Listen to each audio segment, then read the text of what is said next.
त्याला समजलं की त्यांच्या मजल्यावर एक दरवाजा आहे, क्रमांक 9, जो कायम बंद असतो.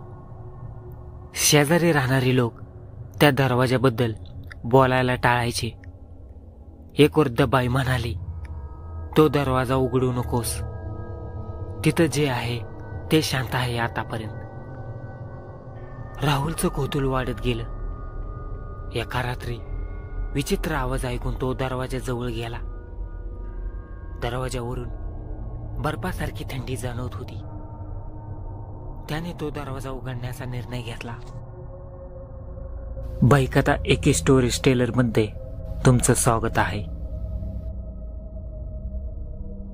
राहुल नुकताच एका जुन्या इमारतीत नवीन घरात शिफ्ट झाला होता. इमारत जुनी होती, पण शांत आणि स्वस्त भाडे, त्यामुळे त्याला काहीच हरकत नव्हती.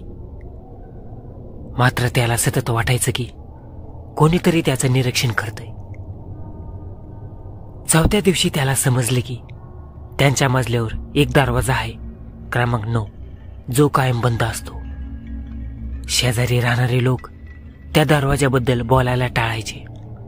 एक वृद्ध बाई म्हणाली, तो दरवाजा उघडू नकोस, तिथं जे आहे ते शांत आहे आतापर्यंत. राहुलचं कौतूहल वाढत गेलं. एका रात्री विचित्र आवाज ऐकून तो दरवाजाजवळ गेला. दरवाजावरून बर्फासारखी थंडी जाणवत होती.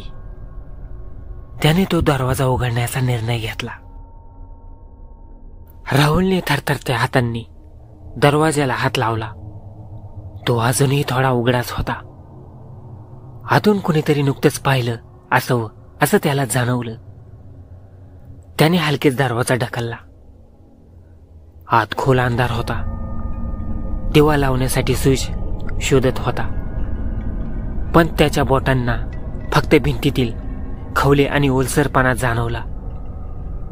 अचानक काहीतरी त्याच्या पायावरून सरकलं. कोण आहे? तो ओरडला. कोणतेच उत्तर नाही, पण त्या खोलीत एक गणगंभीर श्वासांचा आवाज ऐकू येऊ लागला. जणू एखादं मोठं जनावर झोपेत असावं. त्याच्या डोळ्यांचा थरकाप उडाला. तेवढ्यात मागून दार बंद झालं. राहुलने मागे वळून पाहिलं, पण आता तिथं दारच नव्हतं. एक भिंत पूर्ण बंद, जणू कधीच कोणतं दरवाजा नव्हताच. आता त्याला समजलं तो आता अडकला होता. आणि मग अंधारात 2 चककणाऱ्या डोळ्यांची जोडी त्याच्याकडे सरकू लागली. राहुल जणू एखाद्या वेगळ्याच जगात अडकला होता. अंधार, थंडी आणि तो अनोळखी प्राणी. त्याला आता श्वास घेणंही अवघड होऊ लागलं. डोळे चककणाऱ्या त्या छायाकृतीने जवळ येताच तो मागे हटू लागला. त्याच्या बोटाखाली काहीतरी ओलं चिकटसर वाटलं.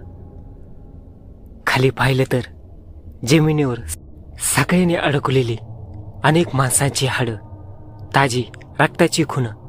ते प्राणी एक नव्हतं, 3, 4 आणि सगळ्यांचे डोळे त्याच्याकडे. तेवढ्यात एक आक्रमक किंकाळी झाली आणि सर्व काही काळं पांढरं झालं.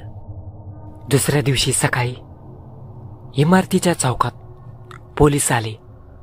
एक नवीन भाडेकरू श्रीकांत, त्यांच्या मागे त्याला दिलं गेलेलं घर क्रमांक 9 होतं. श्रीकांतने विचारलं, इथे आधी कोण राहायचं? इमारतीच्या मॅनेजरने उत्तर दिलं, इथे कुणीच नाही. दरवाजा क्रमांक 9. अरे, तो तर 2 वर्षापूर्वीच बंद झाला. आत एक मुलगा गेला होता, राहुल नावाचा, पण तो कधीच परत आला नाही. श्रीकांत आश्चर्याने म्हणाला, पण काल रात्री मला इथे एक मुलगा भेटला. म्हणाला की खोली अगदी शांत आहे. तेवढ्यात दरवाजाच्या आतील खिडकीतून एक चेहरा दिसला, राहुलचा.